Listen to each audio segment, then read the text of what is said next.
financial literacy, and the human condition with the Money Doctor, Dr. Francis Rahaim. All right, it is time for another Hug Highlight Reel with the Money Doctor, Dr. Francis Rahaim. Hi. Hey, Jess. And today we're talking about the B word, budgeting. No. Oh, that one. That B word, yes. Why budgeting fails so many people, and is there a better option? Yeah, is there a better option? Well, a lot of people say that same thing. I've tried budgeting. I hate it. I quit. Yeah. Well, that reaction actually makes complete sense because most budgets aren't built for real life. Now, I know we've talked about this before, but I think it bears repeating. They're usually created in a moment of pressure.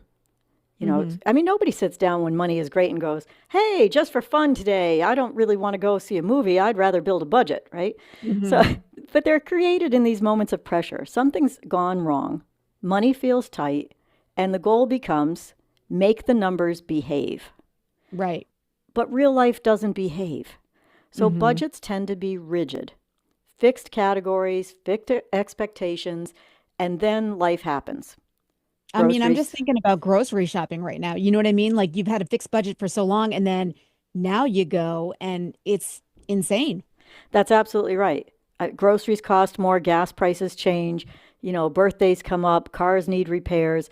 Suddenly this budget feels like proof that you failed, maybe even again. But here's the thing. People don't fail at budgeting. Budgeting often fails people. Okay. So what do you do if you need a plan, right? What's your alternative? The shift is subtle, but it's powerful. Okay.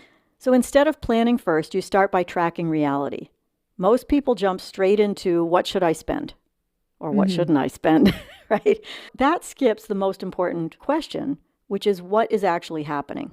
Yeah, a lot of times you think you're not spending, like if you said to someone, oh, if you're going out, you got to cut down on that budget, and they're not thinking of the coffee every morning. They're thinking of like an actual night out. But I think there are a lot of people who do think about the coffee every morning, but the coffee every morning may not be your problem. I think you bring up a really great point here, Jess. People tend to punish themselves into a budget. I can't do that because it seems frivolous, wasteful, selfish, whatever.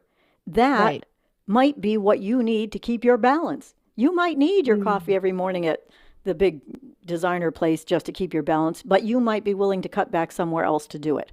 Oh, yeah. And so when you track reality, even briefly, you get to see the full picture, the recurring expenses, but not only the recurring expenses, the irregular ones, the things that always get forgotten. And then once reality is visible, decision-making changes. It's no longer emotional or punitive. Now it becomes practical. So if budgeting doesn't necessarily mean getting down to the bare bones, you could have some nice perks in there. It's just figuring out where you want to give a little. I think you should have nice perks in there. If you make it too punitive or too restrictive, it will fail. I mean, who's not ever been on a diet where they thought, I'm just going to do this strict diet? How long does that last? The goal isn't restriction, it's control. Control doesn't come from saying no harder. It comes from knowing what's really going on. And flexibility is what changes behavior. When people stop feeling judged by their own plan, they stop avoiding it. They start engaging and adjust instead of quitting. That's how something finally starts to work, Jess. Not because it's perfect. In fact, that's the worst thing you can do to yourself is to say, I'm going to make this perfect thing, stringent budget, and stick to it. Not because it's perfect, but because it's honest. So most people don't need a tighter budget. They need a truer one. Excellent. All right. How can people find out more information? They can call Jess at 3 a.m. No, thank you. I'd probably be up, honestly. They can reach us by visiting hugyourmoney.com or calling 413-773-3333. And all joking aside about the 3 a.m. thing, this is where your little avatar comes in handy. Oh, Dr. Finwell. What a great idea. If you idea. have a question at 3 a.m., there you go.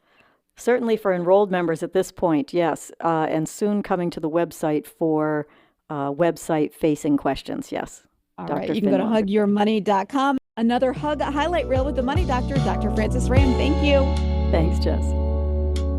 Underwritten by Hug your money, it's where you belong. Your future's waiting steady and strong. Dignity shines